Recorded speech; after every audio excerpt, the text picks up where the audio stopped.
इनका सवाल यह है कि क्या नबी अकरम सल्लल्लाहु अलैहि वसल्लम के बारे में वसवसे आना कुफ्र है? भाई नहीं, बिल्कुल कुफ्र नहीं है, बल्कि ये तो ईमान की अलामत है। क्योंकि देखिए, चोर उसी चीज़ को चोरी करना चाहता है जो ज़्यादा कीमती हो। आपके पास सबसे कीमती चीज़ ईमान है, और शैतान चोर है। और शैतान को अल्लाह ने छूट दी कि वो नबी अकरम सल्लल्लाहु अलैहि वसल्लम ने फरमाया कि सूअर की थूथड़ी की तरह आपके दिलों में वसवसे डालता है, थूथड़ी लगा के। उसे छूट है तो वो वसवसे डालेगा। बस आपको उन वसवसों में आना नहीं, आपकी सोच पे पकड़नी है, इस उम्मत की सोच पे पकड़नी है। नबी अकरम सल्लल्लाहु अलैहि वसल्लम की हदीस पाक है, इस उम्मत के अमल में पकड़ है। अगर आप उन वसवसों में पक्के हो जाते हैं और नबी के अल्लाह के बारे में जो शैतान आपके दिल में बात डालता है उसे आप अमल में लाते हैं, ज़बान में लाते हैं, तो आप फिर ईमान से गए, फिर आपकी पकड़ होगी। अदरवाइज एक सहाबी नबी अकरम सल्लल्लाहु अलैहि वसल्लम के पास आए कि अल्लाह और आपके बारे में मेरे ऐसे ऐसे वसवसे आते हैं कि मैं बयान नहीं कर सकता, मतलब मैं क्या करूँ, मेरा ईमान है नहीं। नबी अकरम सल्लल्लाहु अलैहि वसल्लम ने कहा कि ये है ईमान है, मुझे कैसे वसवसे आते हैं बता। पहले मुझे अगर ज़मीन में फेंक दिया जाए आसमान में, तब भी मैं उन्हें बयान नहीं, तो ज़बान पे नहीं लाए, नबी के कहने पे भी नहीं लाए। तो ये है बात कि आप उन्हें ज़बान पे न लाएँ, उसे आए निकाल दें। और अल्लाह का डर कैसे पैदा करें? इनका सवाल यह है कि अल्लाह का डर कैसे पैदा करें, अल्लाह का तकवा। देखो जी, डर तो आप एक पुलिस वाले का भी बर्दाश्त नहीं कर सकते। अगर आपके घर पे पुलिस वाला आके कुंडी बजा देना, सुबह को आपको इंस्पेक्टर साहब ने बुलाया, सारी रात आप सो नहीं सकते, सारा घर रोएगा, रात में पता नहीं क्या बात है। डर जो है वो अल्लाह का ये है कि आप को उसकी खुशी का एहसास हो कि वो किन चीज़ों से खुश होता है, किन चीज़ों से नाराज़ होता है। आप इस तरह समझेंगे जैसे एक दुकानदार है, वो अपने ग्राहक की खुशी के लिए क्या क्या नहीं करता, उसे उसकी नाराज़गी से बचने के लिए पता नहीं कितनी तो चीज़ें दिखाता है, और कैसे उसके लिए गोड़ नहीं मंगाएगा, कैसे उसकी और भगत करेगा, उसके लिए सोफा बिछाएगा, झाड़ेगा, सोफे को गद्दी को झाड़ दे, देखा मैंने लोगों को बिठा में, क्योंकि उसे ये यकीन होता है कि ये मेरे नफ़े और नुकसान का मालिक है। बस अगर आप अल्लाह को अपने नफ़े नुकसान का मालिक मान लें तो आप उससे मोहब्बत करें, आपके अंदर उसका तकवा पैदा हो जाएगा। तकवा की एक फीलिंग डर है, लेकिन ये वो डर नहीं है, बल्कि वो डर है कि जैसे आप घर में घुसे रात को 12 बजे और आपकी माँ बीमार हो, उसे टीबी हो या कैंसर हो, और आप चप्पलें उतार दो, मेरी आहट से मेरी माँ की आँख लग, ये जो डर है मोहब्बत वाला, ये डर, ये तकवा है कि आपको हर काम करते हुए ये एहसास हो कि कहीं से मेरा अल्लाह नाराज़ हो नहीं। असल डर ये है, असल ये जो तकदीर के हवाले से आपने बात कही थी, तो अल्लाह को जैसे पहले से नए रूहें बनाई उसने, तो ये रूह में जो बात बनी है ये कैसे बनी? देखो, कुरान, इनका सवाल ये है कि रूहें कैसे बनी, जो है सवाल का। देखो, अल्लाह ने कुरान में कहा है कि वो कुन फयकुन में सब कुछ करता है। एक लफ्ज़ है कुन, वो कुन कहता है, फयकुन मतलब सब कुछ हो जाता है, तो उसके लिए कोई मुश्किल नहीं है। वो कादिर मुतलक है, ये कायनात उसकी है।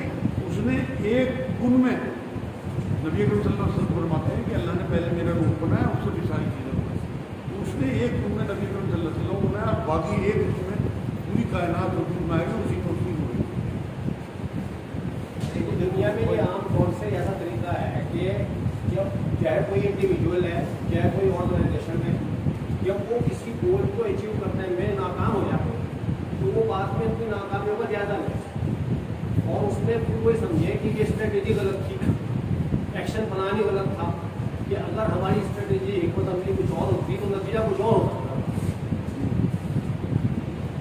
अब यहाँ बात तकदीर की है या उसकी हिकमत अमली की है कि वो अनाड़ी था या उसे इम्परफेक्ट था, उसे उस दर्जे का शऊर ही नहीं था, इसलिए फेल हुआ। देखिए जी, इनका सवाल समझिए आप लोग कि कहीं आदमी कोई फेल होता है तो वहाँ उसकी वो तकदीर है या हिकमत अमली की कमी है। देखिए जी, उसकी हिकमत अमली की कमी है और उसकी यही तकदीर लिखी हुई है। असल तो उसका अपना करना है। अल्लाह के रसूल ने फरमाया, हिकमत मोमिन का खोया हुआ खजाना है, जहाँ से मैंने ले लो। हिकमत के बारे में अल्लाह ने कुरान में बात की कि जिसे मैंने हिकमत दे दी उसे खैर कसीर दे दिया। तो हिकमत सीखना سننا نبی اکرم صلی اللہ علیہ وسلم کی سیرت سے سب سے زیادہ ضروری ہے، کیونکہ نبی کی 4 باتیں قرآن بتاتا ہے کہ تمہیں علم دینے کو کتاب سکھانا اور تمہارا تزکیہ کرنا ہے اور تمہیں حکمت سکھانا ہے۔ تو حکمت کوئی بھی کام کرنے سے پہلے اس کے پرفیکشن کے لیے پہلے اسے سیکھنا چاہیے۔ آپ دیکھتے ہوئے ٹریننگ کیمپ لگتے ہیں حج کے، یا پریکٹس کرائی جاتی ہے جماعتوں میں نمازوں کی، اس کی وجہ یہی ہے کہ پرفیکشن آنا چاہیے۔ تو اگر وہ ناکام ہو رہا تو وہ دیکھیں کہ میں نے کہاں کمی چھوڑی، کیوں پرفیکٹ میرا کام ہو، اور پھر اسے دوبارہ دیں، کیونکہ فیلئر جو ہے وہ ضروری نہیں ہے کہ 1 بار یا 2 بار فیل ہونے کے بعد آدمی کامیاب نہیں ہوتا۔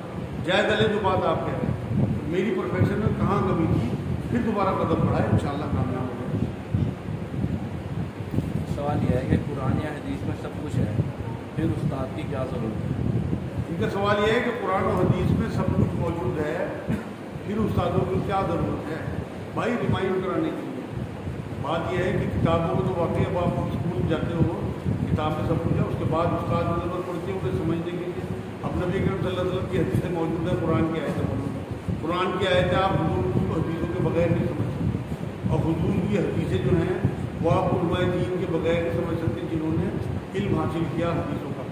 جو آپ نے سنا ہوگا شیخ الحدیث کہلاتے ہیں، انہیں علم کا بہت علم، مطلب حدیث کا بہت علم ہوتا ہے۔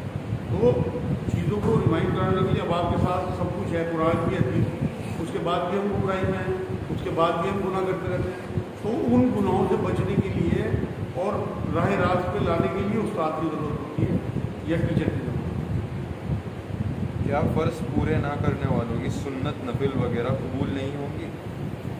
ان کا سوال یہ ہے کہ جو فرض پورے نہ کرے کیا اس کی سنت نفلیں قبول نہیں ہوں؟ ہاں بھائی بالکل نہیں قبول ہوں۔ میں حدیث سناتا ہوں آپ کو، حدیث قدسی ہے، نبی اکرم صلی اللہ علیہ وسلم نے یہ بات فرمائی کہ اللہ یہ کہتا ہے کہ جب بندہ اپنے فرضوں کے بعد نوافل کے ذریعے میرا خود اختیار کرتا ہے تو میں اس کا ہاتھ بن جاتا ہوں، میں اس کی آنکھ بن جاتا ہوں، میں اس کا دماغ بن جاتا ہوں، میں اس کے پیر بن جاتا ہوں۔ یہاں اس حدیث میں بات ہے فرض پورے کرنے کے بعد میں نفل۔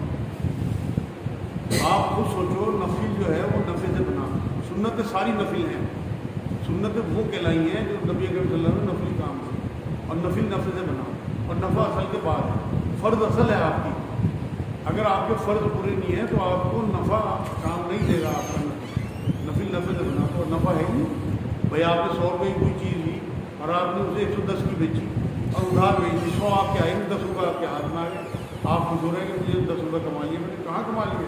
اصل تو گیا آپ کو، پہلے اصل چاہیے 100 روپیہ، اس کے بعد جب 10 روپیہ آپ کا آیا پھر آپ کو فائدہ ملا۔ یہ اللہ کی آتا ہے، اسی سے ریلیٹڈ ہے، یہ سننے میں آتا ہے کہ جو نمازیں کم رہ جائیں گی وہ ان سے سنت نوافل، یہ حدیث بات ہے، یہ بھی ہے کہ اس لیے مطلب نفلوں کی کثرت رکھا کرو، اور سنت جو ہمیں تھی وہ اس کے بارے میں حدیث بات ہے کہ ان کا کمپنسیشن ہو جائے گا جو اپنے فرضوں میں کوتاہی ہو جاتی ہے، یہ حدیث ہے۔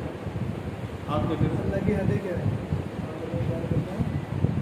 ان کا سوال ہے اللہ کی حدیں کیا ہے؟ اللہ حد کہتے ہیں باؤنڈری۔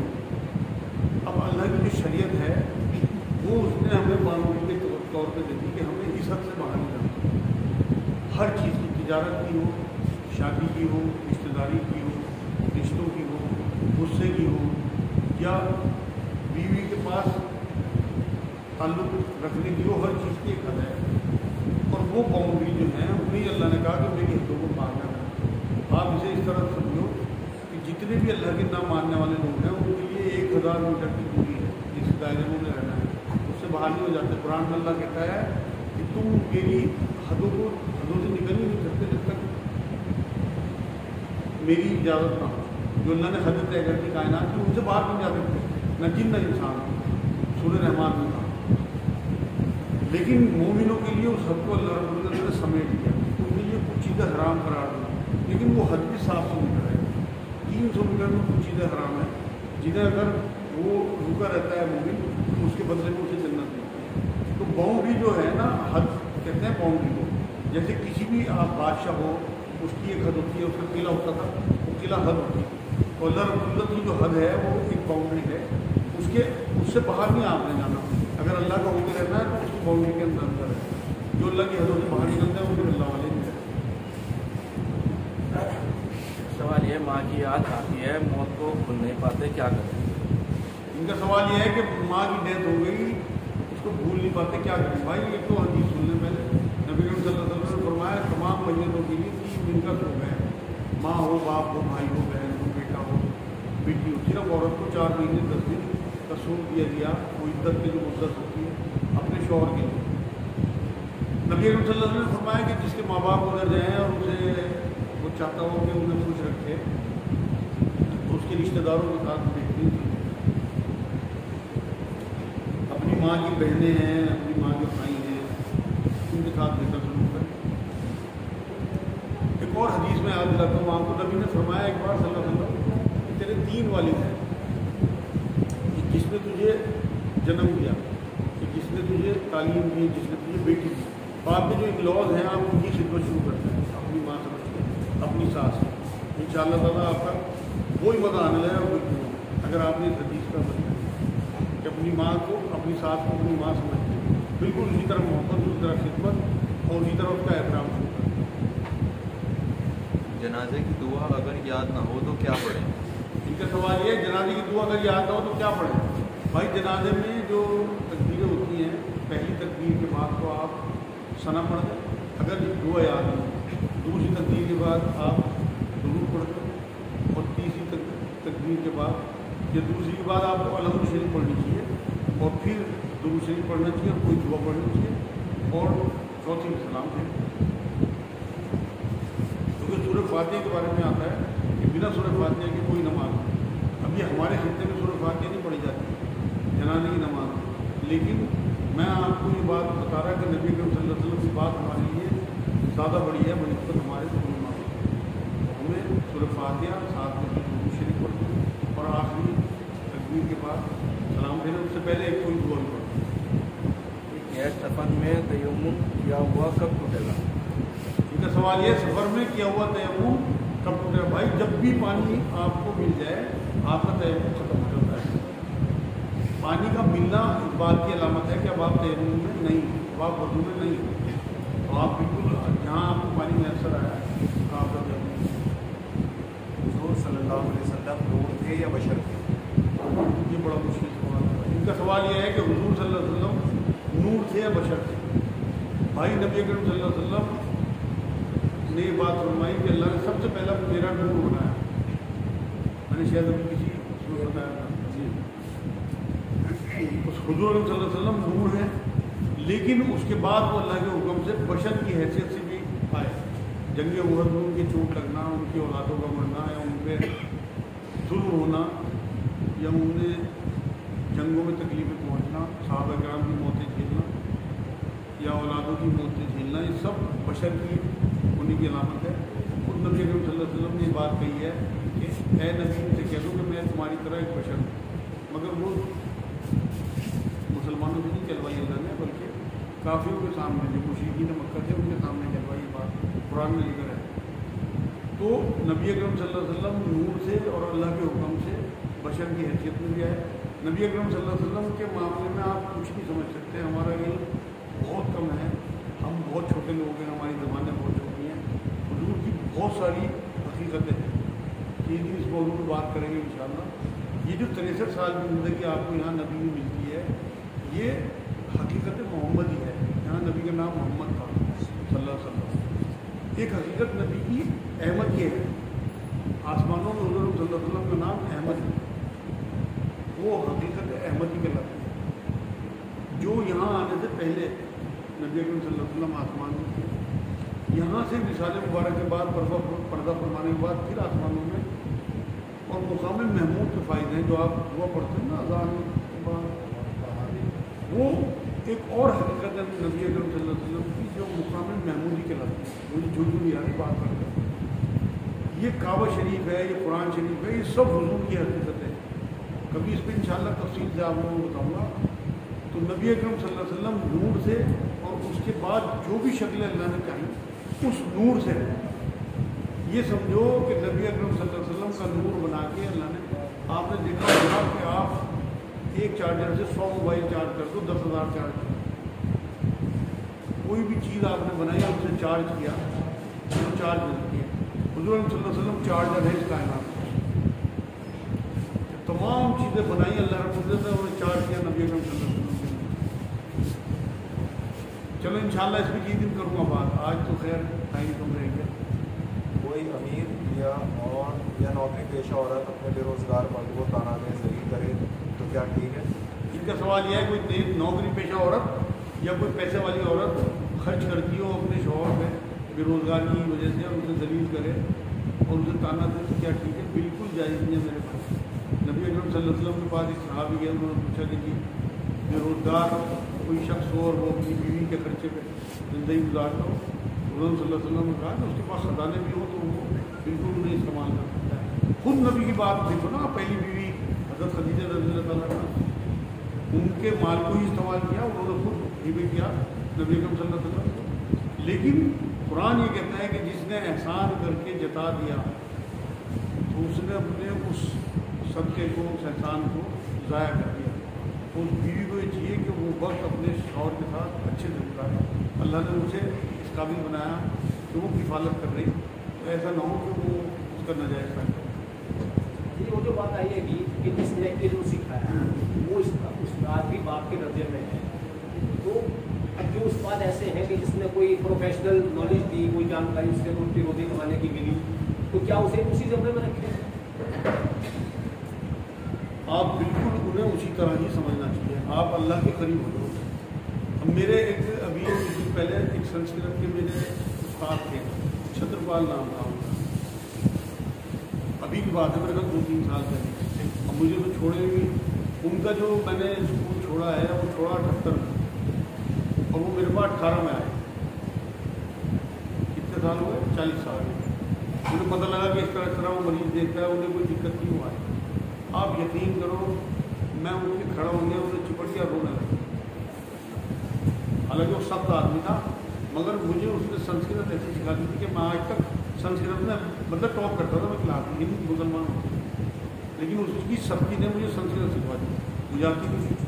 तो मैं बिल्कुल बड़ा एहतराम मुझे उसका आया। एक और मुझे ट्यूशन पढ़ाते थे इब्राहिम साहब, वो आए यहाँ नजीबाबाद से एक दिन दिखाने, उन्हें भी मैं चिपट गया क्योंकि मेरी बचपन की वो एक मतलब वो मारा करते थे हालांकि हमें ट्यूशन में, मगर वो इतने सीधे साधे बढ़िया आदमी थे कि उन्होंने हमें बहुत अच्छे से इल्म दिया।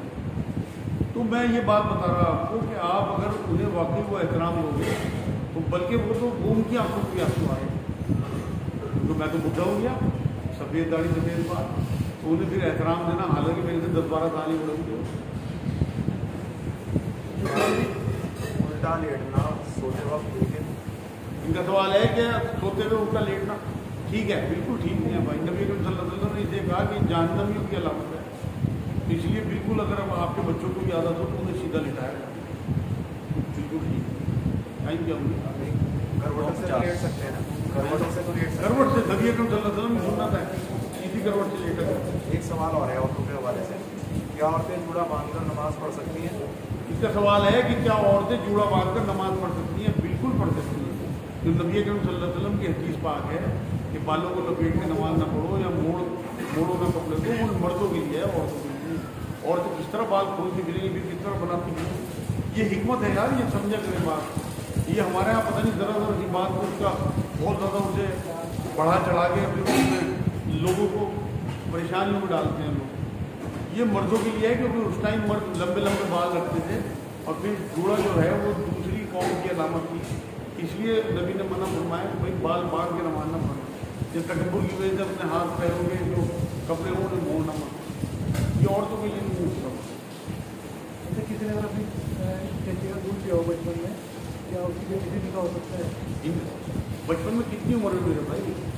नहीं, बचपन में अगर दूध पिया हो, देखो इनका सवाल यह है कि जिन्हें अगर अपनी चची का दूध पिया हो तो क्या उनकी बेटी से उसका निकाह हो सकता है? अगर 2 साल से कम उम्र में पिया है तो निकाह नहीं होगा, वो उसकी रज़ाई बनेगा, क्योंकि मुद्दत जो है दूध पिलाने की औरत की वो 2 साल है।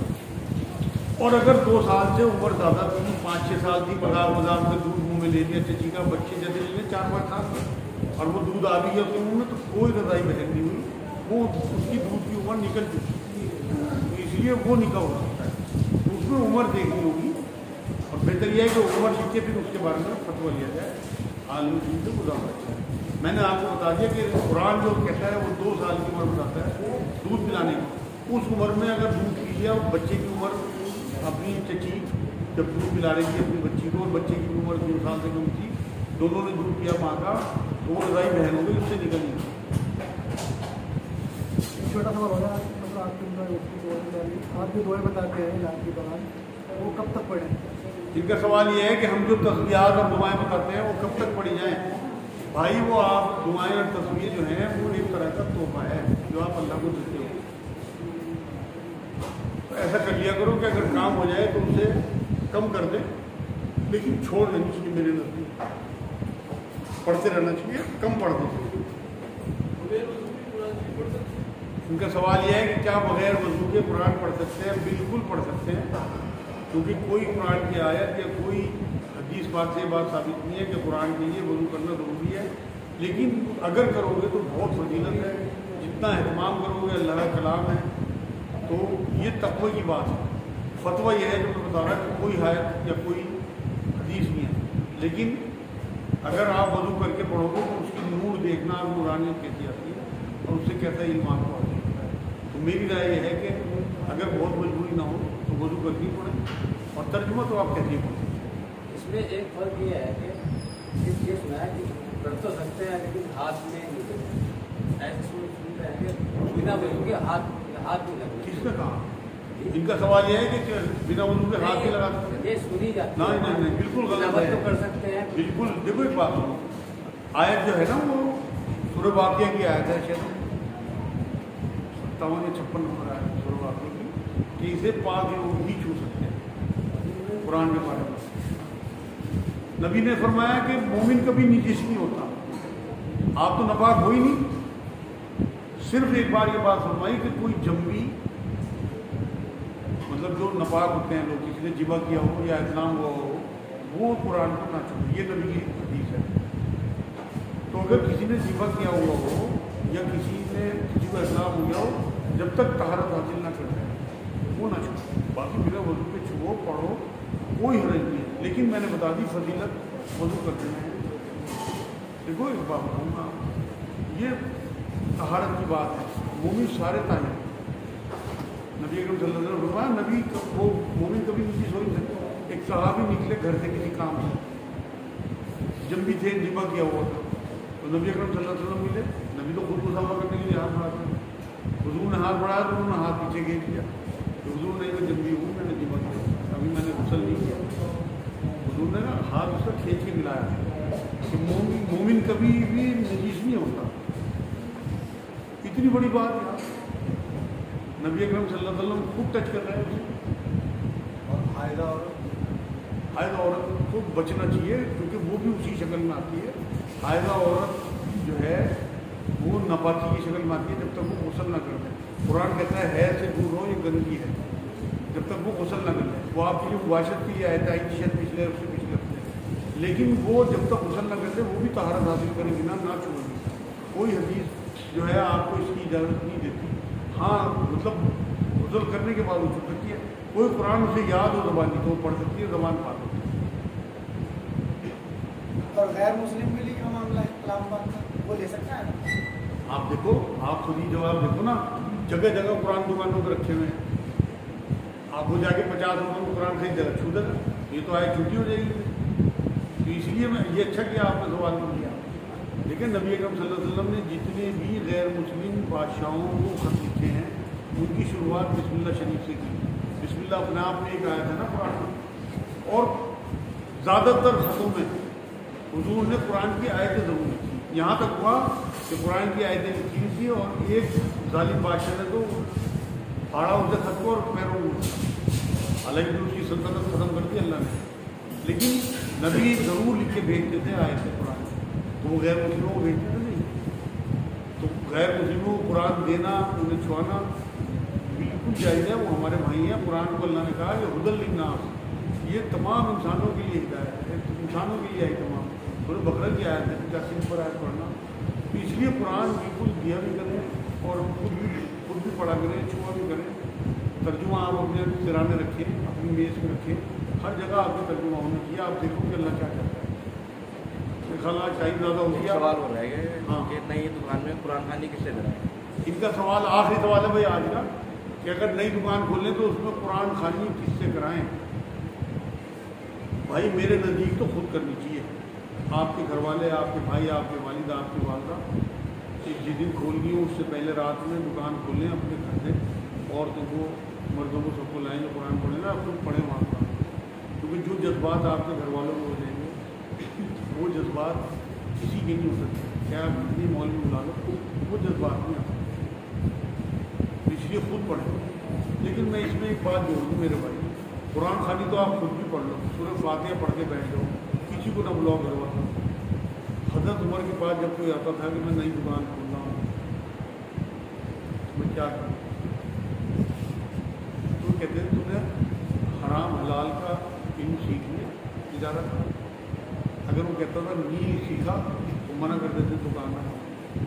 کہتے ہیں سیکھ لیا. قرآن خوانی سے زیادہ یہ ضروری ہے کہ ہم تجارت کے حرام حلال کو سیکھیں کہ ہم نے کس طرح سے تجارت کرنی ہے. قرآن خوانی سے زیادہ بہتر. ماما علیہ اللہ آخری ہفتہ ہے، سب لوگ کھانا ساتھ کھائیں گے انشاءاللہ. السلام علیکم. ابھی بارش کا وقت